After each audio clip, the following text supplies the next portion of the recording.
Hi everyone. Today is Wednesday, April 5th. So today we will continue session 2.7 and start session 5.1. And tonight we have what? Review session. Tonight we have review session at 8 p.m. Please join us. Have you all finished your practice exam? How about other students? Yes. So please finish it before you come to the review session so that you can fully understand all the problems on the practice exam. And when is the exam? Friday. So I will be here at 9:50. You can come early to start the exam early. And I teach another class here at 11. So if you need a little bit more time, feel free to stay. But when I'm teaching, you just keep doing your work, and then when you finish, you just submit your work and then grab your backpack and leave. Okay, everybody? So time is not a problem. I want you to do well on this exam. Okay, everybody? So, review session tonight. And tomorrow, I will be in my office from 10 to 2. And then tomorrow, I only have a class from 2 to 3:15. So I will be in my office other than that time. Okay, so from 10 to 2 and then after 3:15. So if you have questions, ask me tomorrow. Okay? So review session tomorrow, yes. Or ask you today. Sure. Yes, today is also okay. I'm just make sure tomorrow if you have questions right before the exam on Friday, you can still ask me. Yes, perfect. So right. When I pass you the attendance sheet, and then you can double check your time. Okay, make sure you remember the time you put down. Okay. All right. So let's see. Okay, let's talk about the quiz. So this is quiz 4. The first problem. The problem says write the quadratic function in standard form. Sorry, FORM, not FRRM. Standard form and sketch its graph. The standard form is also called the vertex form. Okay? So that is y equals a times x minus h squared plus k. Right, everybody? Do you remember that exam formula sheet? So make sure you are familiar with all of those. Did you post this? Post what? The submission on her. Yeah. It's on their website, right? Oh, Yes. Okay. So here, this is the general form. So a is the coefficient of x squared, which is -2. And then b is the coefficient of x, which is 16. C is the constant term, so it's -31. So you figure out A, B, C. Now put in the formula. What's h? Negative b over 2a. Or b over -2a is the same thing, right? So b is 16. 2 times a, -2. So negative cancel. We get positive. And 2 times 2 is 4. 16 divided by 4 is 4. So h is 4. K. What is k? F of h. So h is 4. So that means you plug 4 into the original function. Right? This is the new handout. Okay, so we get -2. 4 squared is 16 plus 16x, x is 4, minus 31. And then, so you get 1, okay? Then the standard form or vertex form is A. A is -2, and then parentheses, x minus h. H is 4, squared plus k. K is 1. So this is the vertex form. Is that clear, everybody? So in your exam, for sure you have a problem like this. Okay. As long as you remember the formula, then yes, just fine. And then the vertex is h comma k. So 4 comma 1 is the point. See, on this graph, 4 comma 1. Please label the important point. So 4, 1 is important point. Label it. And then the axis is the vertical line x equals to 4. And because a is negative, we know the parabola opens down. Right, everybody? Parabola opens down if a is negative. So if it was positive, it would go up? Yeah, exactly. Okay, everybody? So this is problem 1. Problem 2, right? Problem 2, we need to sketch the graph of the polynomial. And remember, we want it to be factor. Everybody say factor. Okay, Yeah. so don't multiply it out. We want factor. Yes. So, how do we find the x-intercept? We set this equal to 0, so which means we set each factor equal to 0. And we get those x values. X-intercepts are points. Everybody say points. Points. So that means the x-coordinate is this x value. The y-coordinate is 0. Okay, everybody? So that is x-intercept. And then to find the y-intercept, you plug in x is 0 into the original function. So you plug in x is 0. You see, negative 3 over 4. X is 0. 0 minus 2 is negative 2. And don't forget the cube. Right, everybody?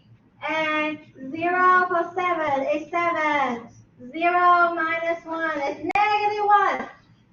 But negative 1 squared is 1. Right? Negative 1 squared is 1. So, and then, let's multiply it. So, negative 2 cubed is still negative 8. Right? So therefore, this negative and this negative cancel. 8 and 4, you can cancel the 4, you get 2 left. 2 times 3 is 6. 6 times 7 is 42.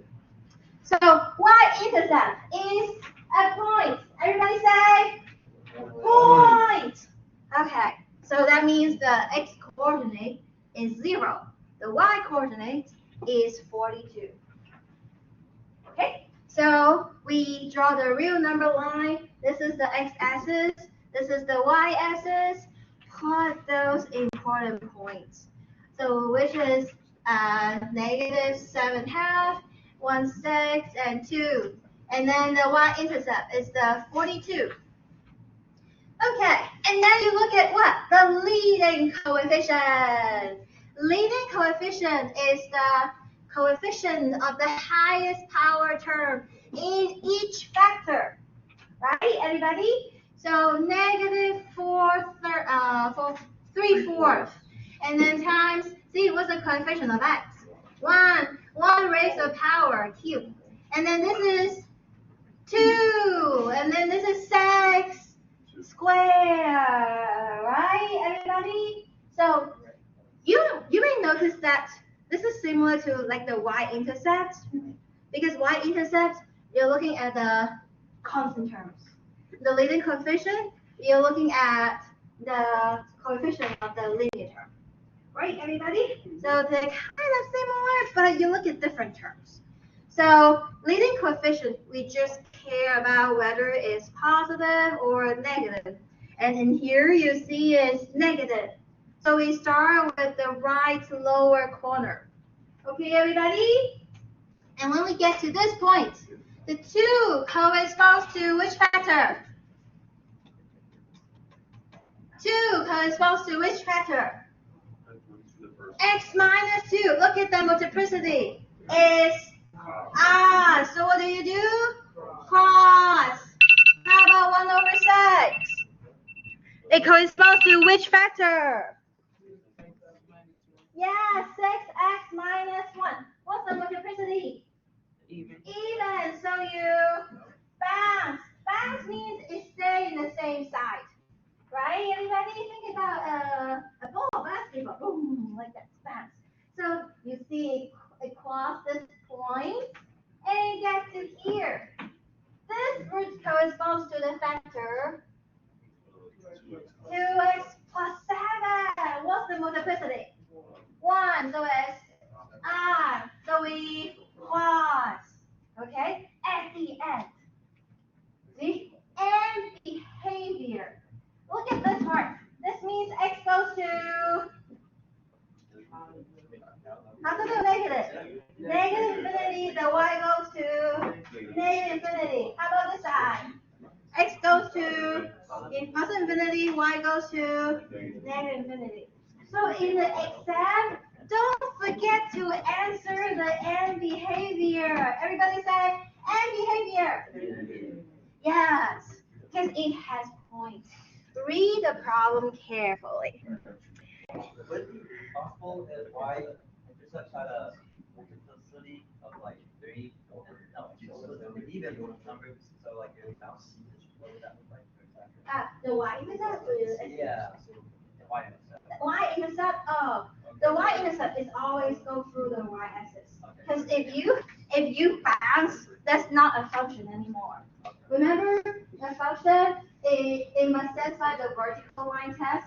If you bounce, this is not a function. So you never have that case. So you only bounce across for the x-intercept, not for the y-intercept. Okay, good. So in the exam, you will have a problem like that. Okay, everybody? So if you understand this too, you can already get, what, how many points? I forget. 2 problems right on the exam. Okay, so let's look at quiz mistakes. So we learn from the mistakes. Okay, so let's see here. So vertex, why?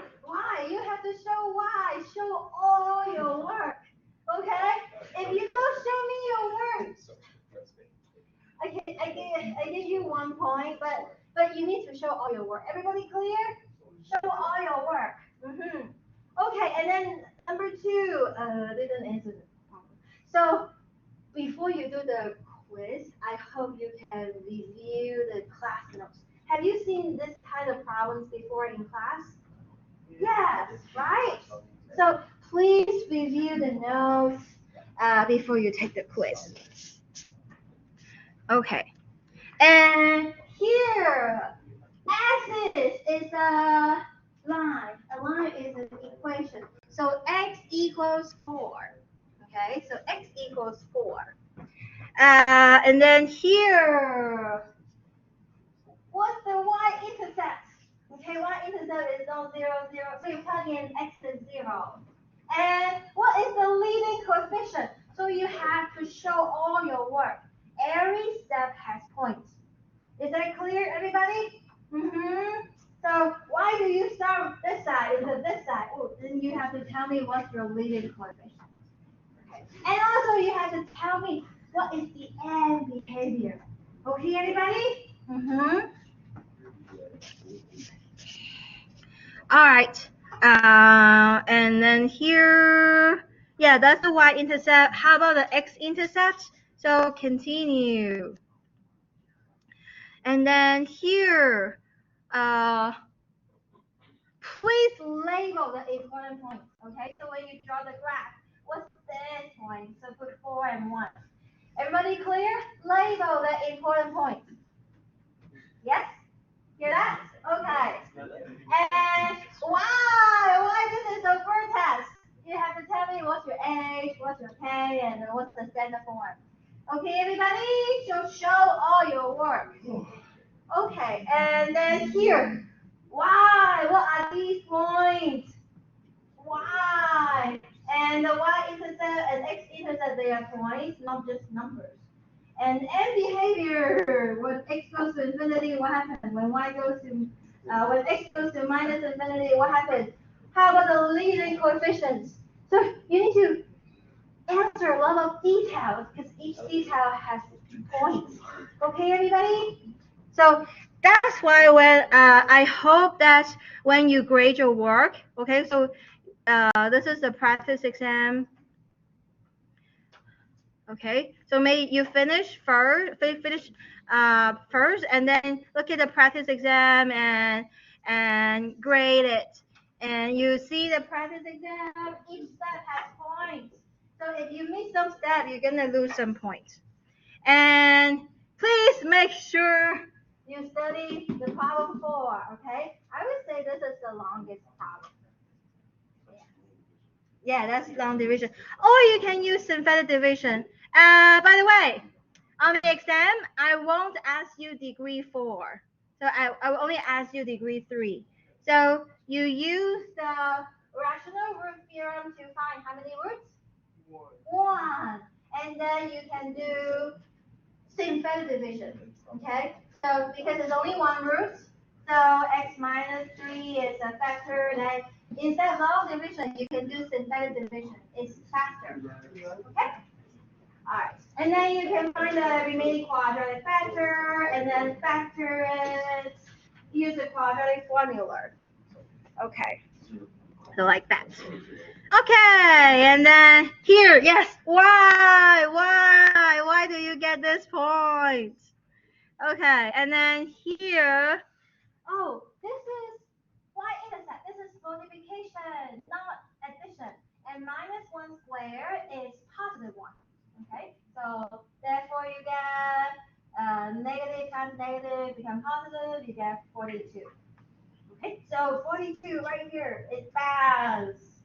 And sometimes if you see a graph that's not matched, like here, this is 1 over 6.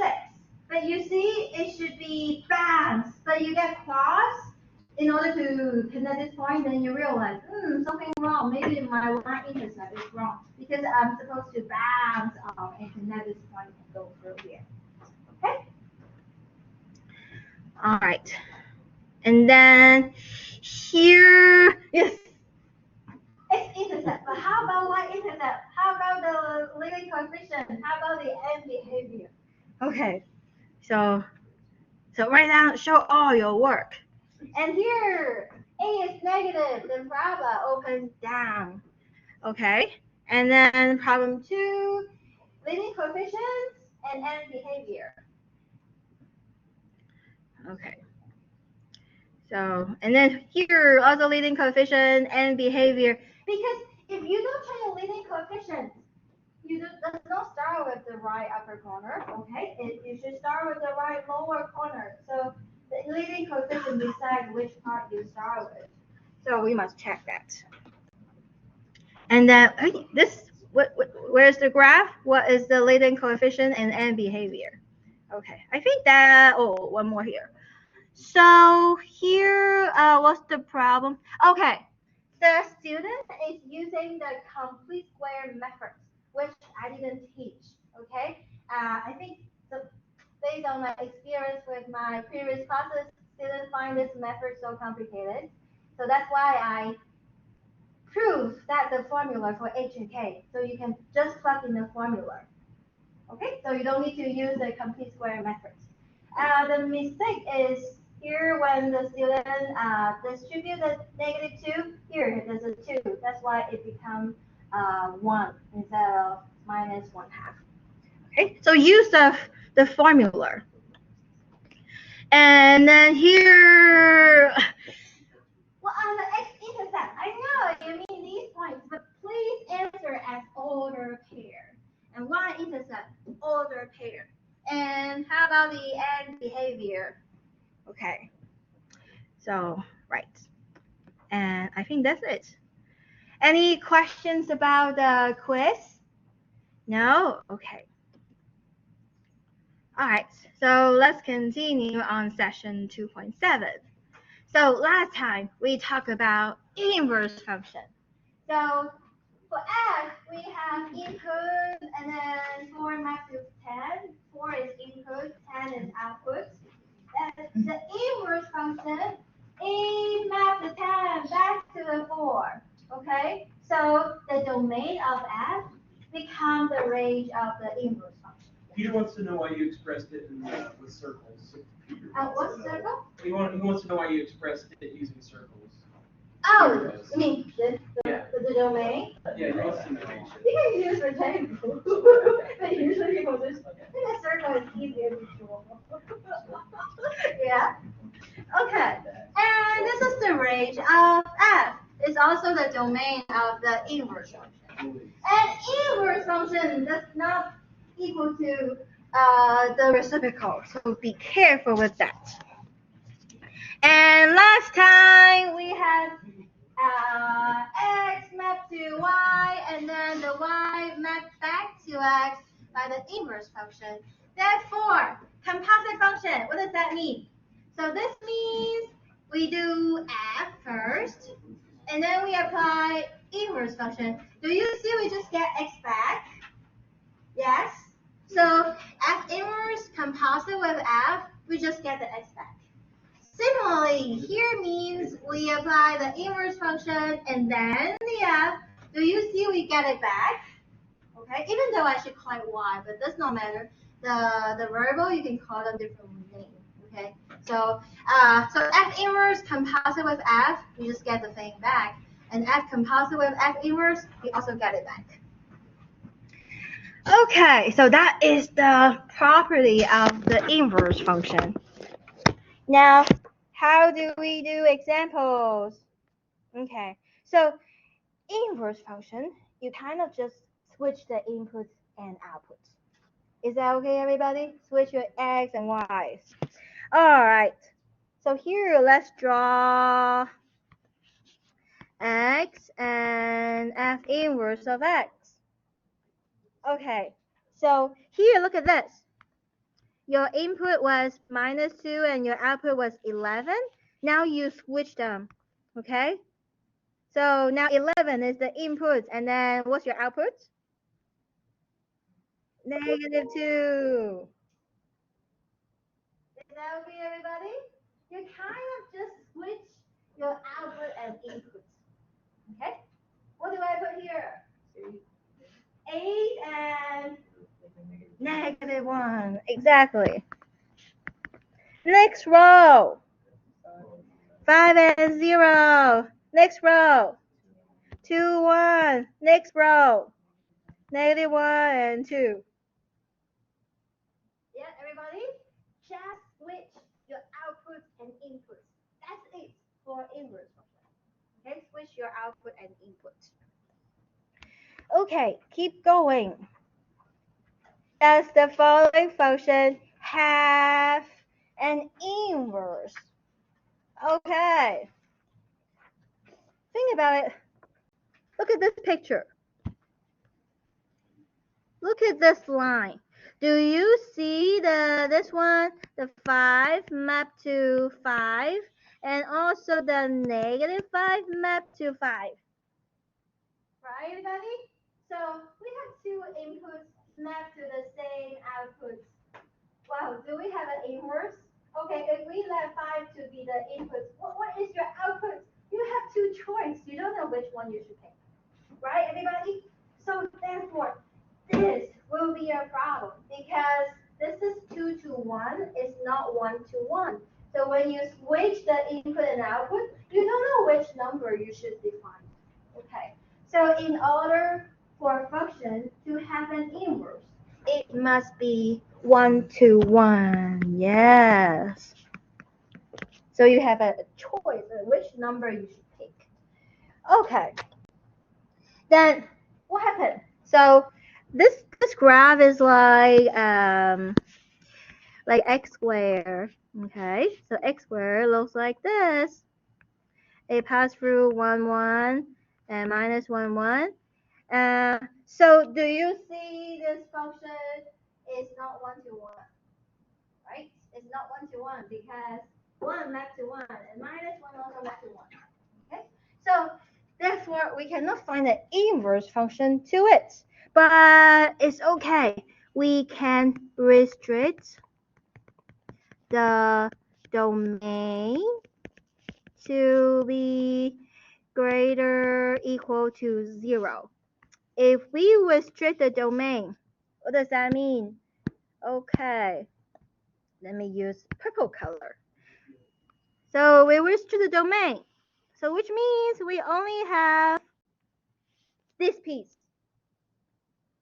Yes, everybody? We restrict the domain to be greater equal to 0. So it's only on the right hand side. It's only this piece. Now, do you see this piece is 1 to 1? Yes, it's 1 to 1 because you use every horizontal line. It only intersects at both points. Okay, so now this piece is 1 to 1. Therefore, we can find the inverse function. So this is 1 to 1. And then we can find the inverse function. And the property is that inverse function, to draw the inverse function, you draw the line y equals x. And then the inverse function is just like the mirror image about the line. So therefore, here the inverse function maps 0 to 0, 1 to 1, and this is the square root of x. This is the inverse function. Okay, everybody? Yes. So the inverse function of x squared, when we restrict the domain to be greater equal to 0, we get an inverse function is square root of x. Okay, everybody? All right. So that's example 4. Example 5. Check that the functions 4x minus 7 and the function x plus 7 over 4 are inverses of each other by composing them in both ways. Okay, by the definition of inverse function. Okay, so we have f composite with inverse function, you just get it back. And we have the inverse function composite with f, we just get it back. So we want to check this. Okay, so let's start with f composite g of x. So this means is f of g of x. Do you still remember composite function? Yes? Right, so you plug in g of x is x plus 7 over 4. Is that okay, everybody? We plug in g of x. G of x is x plus 7 over 4, right? And now you look at the formula of f. Whenever you see x, replace x by x plus 7 over 4. Right, everybody? So 4 times. Good. Yes. Oh, what happened? 4 cancel. Yeah, x minus plus 7 minus 7, they also cancel. So it's just x. Yes, everybody? So f composite g, we just get x back. How about g composite f? So you have the g is outside, the f is inside. What's f? Yeah, 4x minus 7. So far, so good, everybody? Okay, and then what's g of that? You look at the formula of g, and whenever you see x, replace x with 4x minus 7. So we have what?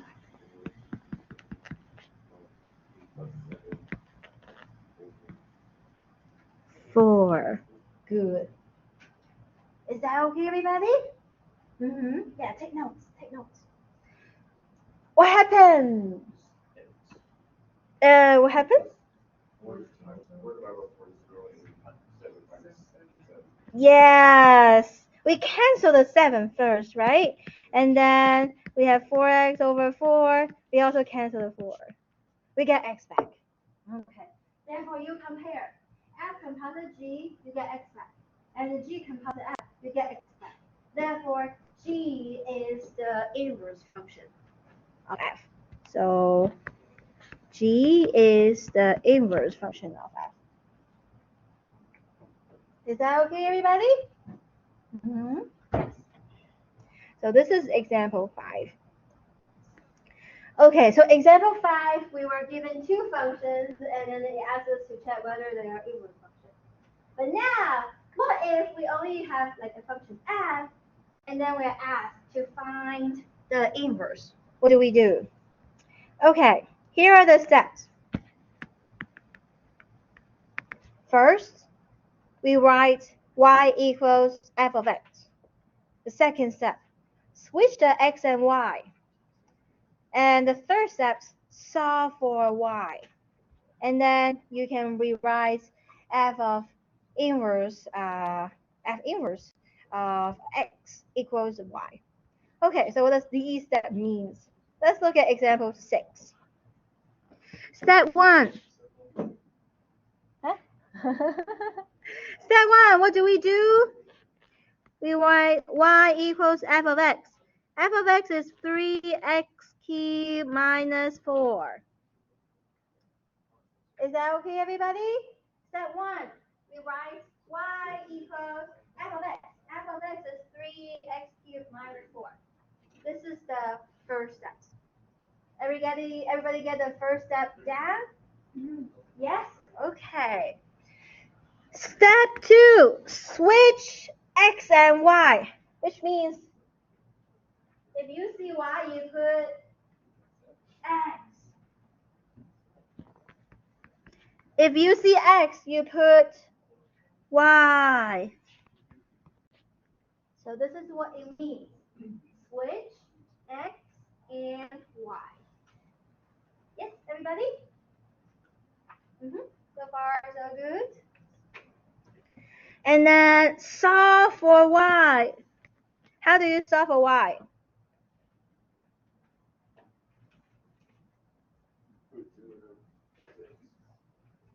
Zero to x? No, we don't forget x to be anything. We solve for y. So solve for y means you want to have y equals to something, right? So which means on one hand side you only want to have y by itself. You want to have the minus 4 with the y on the same side? No. So move the minus 4 to the other side. Then what do? We add 4 on both sides. So we have x plus 4 equals 3y cubed. What's next? Divided by 3. Then we have y cubed equals x plus 4 over 3. What's next? How do you carry out the cube? Cube roots. Exactly. Right, everybody? Cube root. So y is cube root of x plus 4 over 3. Good. This is step 3. Okay? And therefore, step 4. We write f inverse of x is gonna be this. So copy this down. So cube root of x plus 4 over 3. So this is the 4-step process. You let y be f of x, and then you switch the x and y. And then you solve for y. Solve for y means you want to have y by itself on one side. Okay, everybody? Don't plug in any number for x.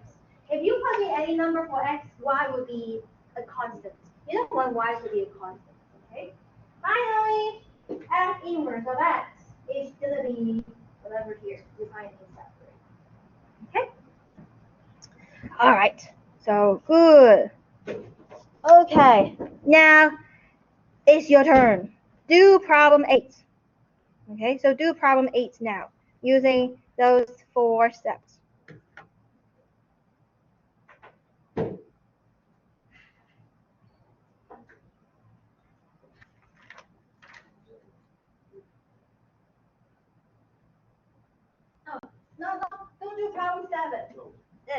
Yes, because we don't have enough time.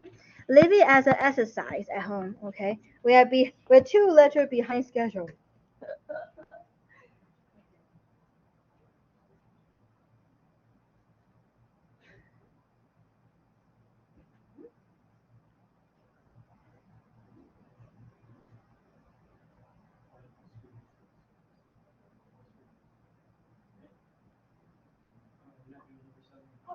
The handout's good.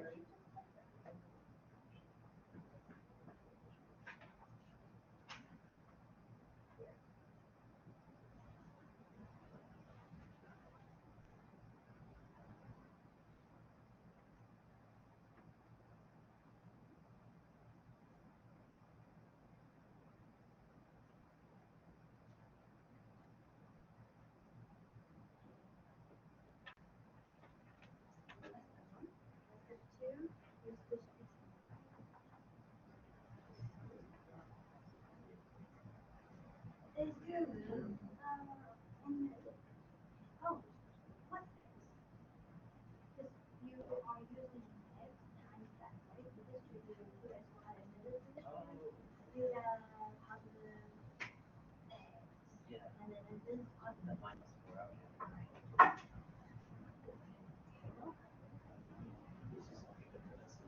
Oh, good. Okay.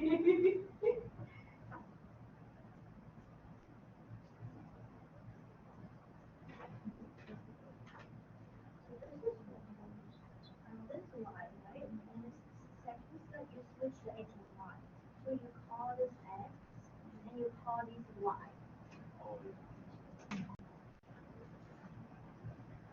And we don't want to multiply by this whole thing. The bottom is switch to y. So every time you see x, change to y. So y change to x. Now you want to solve for y. Therefore, you want to get rid of the denominator. So you multiply by only the denominator. Okay. Which one is three? Oh. I'm supposed to get y by the side. Yes. So move the y, move this, keep these two terms on the left side, and these two terms move to the other side. Oh. Then you factor the y, and then. Oh, okay. Yes.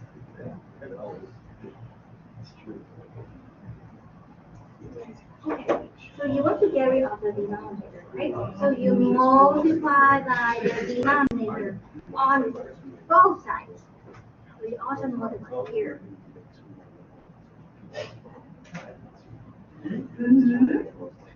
You want to get rid of the denominator. So you want to multiply by the denominator. Yes.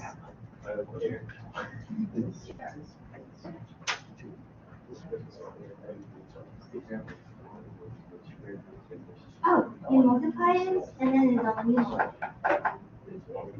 Yeah, because you multiply both sides by the denominator, right? You multiply by it 2y plus 1 and 2y plus 1. So this cancels, so that's why this is on the numerator. Yeah. Yes, right. Then you can make this to be the x. Okay, so you want to get rid of the denominator, right? Because you want to solve the y. So you both sides multiply by 2x plus 1 to get rid of the denominator.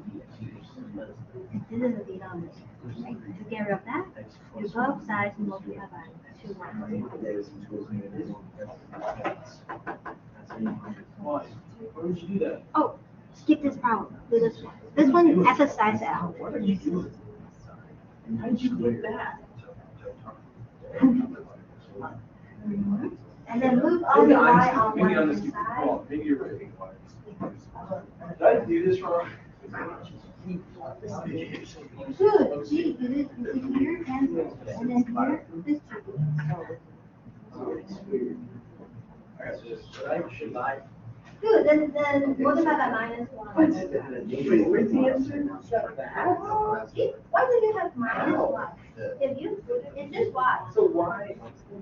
Aren't you changing both? Every side of the y. Oh, I did that. So Yeah. If I did y plus 1, this would be a 2x y plus x, yeah, negative 1. But easier. Yeah. Y. This is like a third step. Final step is Wouldn't you'd have to separate the one brick and those, right? Oh, really? You think so? Not yet. The method is like maybe Maybe, I don't know. oh, distribute x.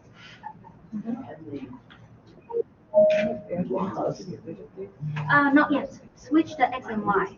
So call the y to be x. Call the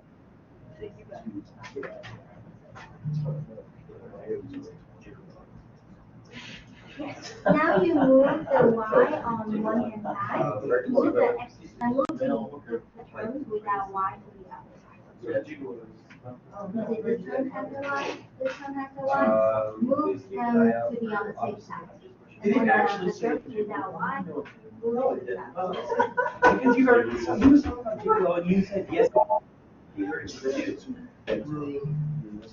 that's a real, Yeah, so the 2xy has the y. Yes. Here what are you? Oh, okay. Yes, now you can move it.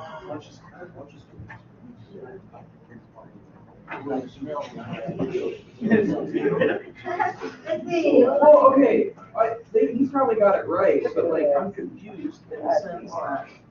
So you're supposed to separate those lines, right? Yeah. So bring the y to y. No, you can't. Why? Because if you divide them in this term. Oh, okay, that makes sense. Alright, let's check our answer together. Okay. So this is 2.7.